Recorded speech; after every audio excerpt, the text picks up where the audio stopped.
Hi mga lods, tara dito, samahan niyo ako.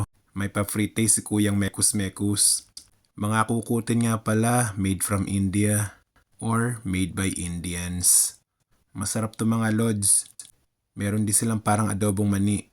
Pero ang bestseller dito, yung mga muroko nila, muroko ang tawag. Like yan oh, sarap niyan. Yan lagi kong binibili sa mga Indian dried foods. Masarap din kasi yung may mga spices nila niyan. Iba't ibang klaseng variety. Kaya naman nung pumunta ako may pa-free taste.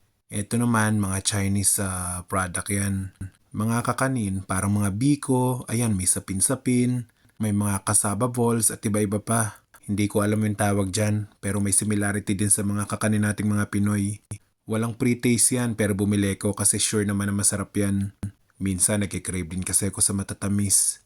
Pero in moderation, syempre, mahirap na. Yan masarap yan no, parang biko siya. So yun lang mga lods, maraming salamat.